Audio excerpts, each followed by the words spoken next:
When you get a job offer, should you negotiate your salary or should you just be okay with whatever you got? Like, how does this work? Oh, this is a favorite one of mine. I personally love talking about this because I have personal strong opinions about this. So, do you think it's necessary to get a college degree to become a software engineer? Or do you think it's necessary to go to university to learn or become a software engineer? So, I can only speak for myself. So I went to a technical school, as I said earlier, and I was inscribed at the local university for some, I think, I'm not even sure like right now what the official degree was, but anyway, like I've been to university for exactly 1 day, and then I decided, so I know exactly what I want to do. I know exactly I want to be a programmer, a software engineer. I want to really code and write code, and I don't want to learn all the other things that are around, because usually when you go to university, I wouldn't say like it's a mistake and you shouldn't do it, right? Of course, like you learn a lot of basics that, to be honest, like I do not have. I don't have all this basic computer science knowledge and all the things around it. Like I picked those things up that were necessary for me to be successful, but I wouldn't say like it's a requirement to become a software engineer to get a university degree, because a lot of it is, again, like motivation, self-drive, and dedication to understand what you are interested in and focus on this and learn, and over time you gain experience and be successful naturally, right? So it's definitely not required in my opinion, but if you are at a university, it's definitely not a mistake to like finish it and go through it, because you see a lot of different areas, right? And you can get an idea like, okay, this is something I'm more interested in, and then focus on that. Versus if you're that fortunate that you exactly know what you do, then it can be beneficial as well. So it's not a black and white answer, but I would say like it's definitely not required. It's also not what I'm looking for when I hire people. I'm not saying like I only hire people that came from a university. It's more like the experience. Is this their passion? Is it like really the thing they want to do? And this is kind of the most important thing for me when I... Okay, that's awesome to know. So for people who don't know this, and myself included, so you did not go to university, you went to a technical school. Right.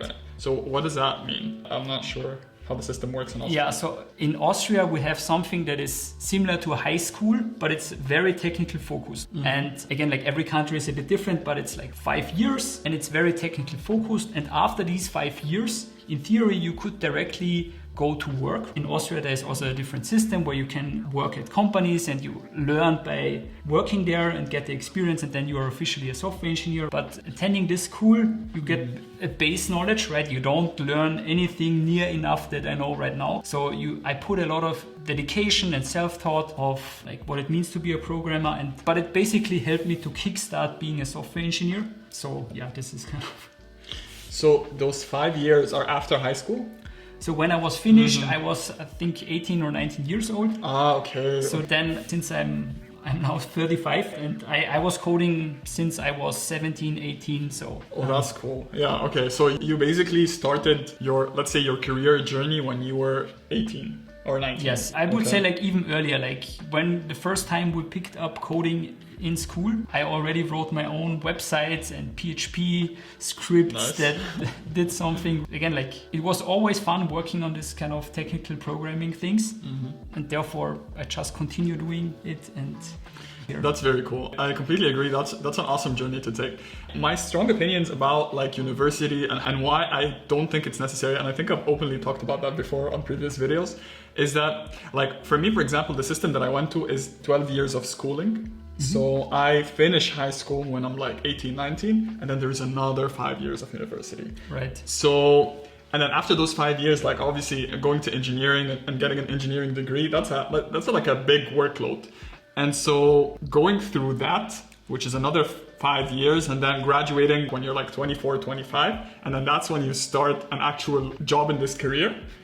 I mean, I feel like it's a lot of wasted time. And I feel like the only reason why I was able to like push forward or like level up in this field was that I was working alongside university. I think that's what's really helped, right? Because I was applying, I was just learning. Like I think this was the beginning of when I started getting into Python and like Django and building websites and like taking responsibility to like deploy things to server. That was a huge thing back then. Like deploying the thing to the server was like something that you needed proper education for. Like I sort of circumvented my way around university to start this practical hands-on experience quite early on. And I think that this was for me much more valuable than actually just doing university and then starting afterwards. Yes, I agree. Like having hands-on experience is a large chunk of what anyone is looking for during interviews. Like how much experience does this person have? Yeah. Really working in a team, in a company, what it means to be a software engineer. Yes. And you can only do it by starting somewhere, and everyone starts small, so it's completely fine that... Yeah, so you don't need to go to university. All right, so this next question is one that I really think about because I think it's very important. And the question is having a good work-life balance a possibility when you're a software engineer, or is this something that you usually have to sacrifice your life on the expense of like work? Right. So, I mean, it's crucial that you have a good work-life balance. And that's why, so right now, because of COVID, everyone is working from home.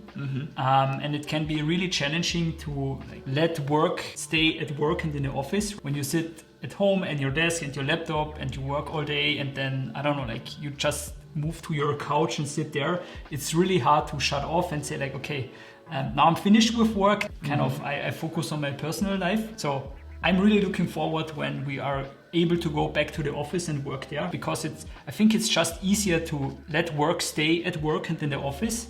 And when you're at home, you're at home. And I think it's super important that you are able to say like, okay, now I really stop working and focus on just doing random things or focus on my hobby or do anything outside of work. If this is something you need to learn really early on, so you don't overwork. Of course, there are always phases where, I don't know, like it's just so motivating and you're so empowered, do more, right, and work more hours. This is completely normal and this is also fine. I think it's also necessary to some degree, but you should always try to balance this out. In Austria, we have like good vacation laws. So you have like 5 weeks of vacation per year. So it's really important to balance this and to learn to have the discipline to actually take time off and stay away from work. And then when you're back at work, you should be your full self and do this. Yes, that's a very good point you're making. I am guilty of not being able to separate like work life from like personal life, especially when like I'm working at home all the time, because then you get like, for example, a Slack message and you're like, oh, I know this, like I could get this done. So what is like your number one tip on how to like separate this? Or like, do you have like a hard cutoff where you don't check the phone, or you don't check your emails? That's a good question. What I do, after working hours, I disable all notifications. I don't get any email notifications, no Slack notifications. Like this is actually the only way to like, for me, to really shut off, right? And say like, okay, work is done for today. So this is definitely a pro tip. Just disable your notifications and let work stay at work. Cool. Okay, so this next question, it's really funny that it's not like, it doesn't follow the conversation that we're talking about, but it's something that so many people have asked me about, which is why I decided to bring it up. But when you get a job offer, should you negotiate your salary, or should you just be okay with whatever you got? Like, how does this work? How would you go about this? So that's a good question. So usually there is always some room for negotiation. Okay. So usually the first offer you get is never the last offer, but it's also not something like you should always ask for more and like without any reasoning behind it. So if you feel like for your situation, so that's a good offer, then you can always ask, but I wouldn't make this a priority and say like, I always need to negotiate. Like if you feel like you're compensated well and the offer is good, I would go for it. But also well knowing probably the first offer you get is never the last offer. So there is usually always room for negotiation. And if you're good in negotiating your salary, then you probably get a bit more. But it will never be like you get double or anything crazy like this. So yes. Okay, a follow-up question on that. So some people asked, would you be scared that the company might retract their offer back if you like ask for too much? So actually this can happen, yes. Okay. Usually the offers have some date where it's valid, right? So offer is like never valid for unlimited times, right? So like you get the offer and then you have some time to think about it and you can ask like, hey, so can we do a bit more or whatever? And again, like usually there are ranges, and if you go over the range, the answer could be no, depending on like how good you are and how experienced you are and like what the position is for. I guess it will hardly ever be like, okay, so then the offer is retracted and see you. It's more like, okay, so we can't do more than this. Are you happy with this or not? And then you need to make the decision. So I would say like, if you ask for, maybe if it's too completely unreasonable, then the company might say, okay, so what's happening here? If it's like somewhat reasonable and you, I don't know, like 5-10% more or something like this, then like the company, I guess it's very rare that the company says like, okay, forget it, the offer is off the table and see you. Yeah. Okay. All right. That's a fair enough answer. Do you prefer to work in big companies or startups? Great question. And why? So I personally, again, I was only working at smaller companies before, right? So I never worked at a large tech company that has like thousands of employees. So I only ever worked at smaller companies. So I actually can't really tell from my own experience how it is to work like at a super large tech company. I feel like one of the benefits of working in a smaller company is that, I don't know, like it may sound a bit strange, but the feeling of kind of being a family, being together in the same boat, right? And driving towards the same vision or building something amazing. I don't say that you can't have this feeling in a large company, but I would say it's definitely stronger the smaller the company is. And you also, again, like you feel you have more impact in the direction the company is going, because again, like the less people, the higher the impact of every individual is. So yeah, I would say like I would prefer working in a smaller company.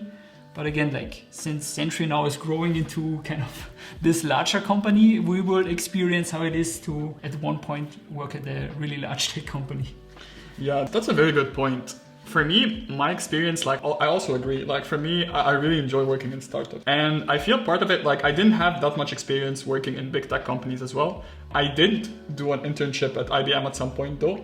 And even though, okay, like maybe doing an internship is not really representative of what the experience is going to be like, but I didn't feel that I enjoyed it so much because you're sort of only responsible for this like very tiny bit that you have to focus on, right? Whereas when you're dealing with startups, you're more doing stuff that have to do with more than one domain, and you gain experience here and there, and then there is room for you to decide and be like, okay, you know what? Maybe I don't like this domain so much. I can shift to this domain because I've had some experience with it. Whereas I think that in big tech companies, I don't know, maybe that's not the case, but I don't feel that that would be a possibility, or even it would be as easy for you to do so as it would be if you were working in a startup. Right. I feel like big tech companies, they have processes for all of these kind of things, and you are probably able to move into the direction you want to move. But I would say like it's just different personal flavor, right? The next section we're going to discuss more like personal journey questions. And this is where the questions get a little bit spicier than before. All right, so, and the next question has two parts. All right, so the first part is, how do you deal with like mental health issues / burnout when it comes to being a software engineer / an engineering manager at a Silicon Valley unicorn, which I would assume is a lot of responsibility, and you were like one of the main probably driving factors to bring Century to where it is right now. So how do you feel, like how do you deal with burnout and mental health issues in general? Because you seem like a very happy person. Like I've known you for a while now, like 3-4 months, and you're always like very happy-ish. Yes, we covered this a bit earlier also. I feel like taking breaks at the right time and really shutting off work is super important. Like if you don't take pauses and stop thinking about work, like you can get in a spiral that it's hard to get out of. I myself never experienced burnout or anything like this so far, and I hope I never will. But again, like I feel really a critical part is taking vacation, just let work be work, focus on your own life, and then when you're back at work with full energy and drive to move forward. Taking breaks is super important. That's a very healthy attitude, to be honest, because I don't think I've had like a fully blown burnout before, but I've definitely had phases where I was semi burnt out, or like in that sort of like area, like where I just don't feel like doing anything and so on. I'm probably getting better at dealing with those, but I feel that it happens, right? So it's quite interesting to see that, like your perspective on it. Right, there are always ups and downs even at work, and frankly, like most of your life is being at work. So it's not like I'm constantly on vacation or something. So there are always ups and downs, and there are phases where like you are more motivated, right? There are also phases where you feel like, hey, I don't know, like it's not really moving forward. This is completely normal. But again, like I feel you should find something outside of work that also makes you happy and moves you forward in life. So you should not just have work in your life. And if you have something like this, a dog or whatever, a hobby, playing video games, anything that kind of helps you to shut your mind completely off. It's super important, and you should also find something like this. That's very nice. So the second part of this question, imposter syndrome. Did you ever go through that? Because that seems to be quite a theme in the tech industry. And you know what? I've definitely been through that so many times, especially when like I move into a new company or like just different role or different work and so on. There's always this feeling of, oh, do I actually belong here? Or am I just like, I'm going to be found out that I'm not really that skilled or I'm not really... Right. So I think it depends on like how you work as a person. So for me, I'm looking forward to those challenges. If I feel like I join a company or a team where I work with way smarter people than I am, I feel like I can learn more quickly.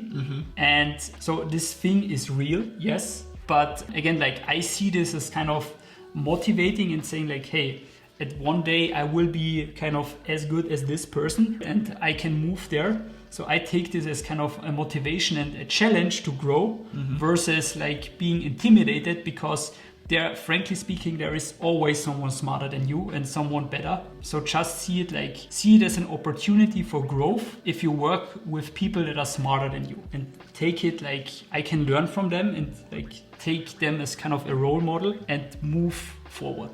That's a very healthy attitude to have for sure. Yeah, I'm very impressed with that answer. All right, so the next question. What do you think the biggest win in your career was? And what is the biggest loss? Both. Could be like decisions you made that you really feel good about or decisions that you've made that you regret somehow. I think that's a tough question. Thinking about it, I wouldn't say there is like a single like biggest win or biggest best decision I ever made and biggest regret I have. Of course, like I made many mistakes and many bad decisions. As everyone, this is kind of part of learning and growing. I could say the best decision was joining Sentry, but thinking about it and looking back, I would say this is equally true for every company I work for. I was just looking for, so what's the next big thing and what's the next challenge that I can get to learn the most and personally grow the most? Yeah, it's really hard for me to answer to say like, so this was the one thing that I feel like was the best decision and worst decision. I always just focused on, again, like doing what felt best at this time, right? That helped me to grow the most. And then I went into this direction and learned from my mistakes that I made on the way and just continued. So it's really hard to say like, this is the one thing that was the worst thing I ever did or best thing I ever did. Yeah, I honestly expected that kind of answer because like even talking to you prior to this interview or even during this interview, it really shows that you have like a very positive mental health attitude to all of this, right?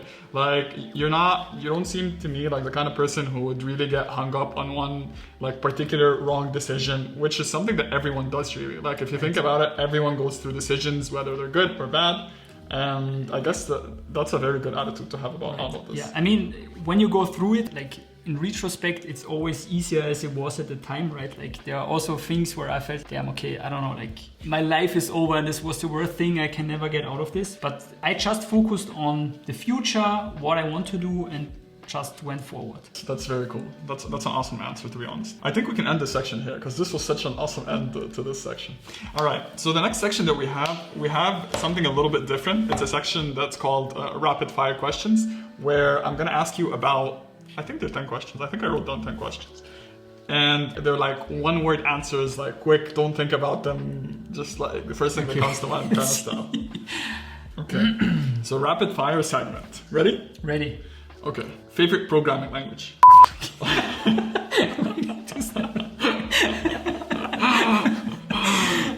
Okay, let's start again. This is awesome. Yeah, That's okay. All right. Favorite programming language? JavaScript. Nice. Back end or front end? Back end. Favorite tech/software product to use? Sentry. Nice. Favorite coding laptop? MacBook. Favorite coding IDE? VS Code. Nice. AWS or Google Cloud? Google Cloud. Really? Yes. Okay. if you were going to learn a new programming language today, which one would it be? Rust. Okay, that's a very good answer. Favorite way to learn, books or video courses? Video courses. Same. Okay. Favorite tech YouTuber? You. Let's go! Let's go! All right. So it was really awesome having you, Daniel. This was a great first episode. And it was really awesome to get to know you more. I already knew you before, but I think during this podcast or this interview, like I've seen a side of you that I didn't know before or like didn't get to meet before. So it was really cool having you here. And thanks for having me. It was also a pleasure. Also a learning experience for me, right? So again, good luck and maybe we do this again, right? Definitely. So if you guys haven't liked and subscribed yet, it's time to do it now. Hit that subscribe button and I'll see you in the next video. Peace.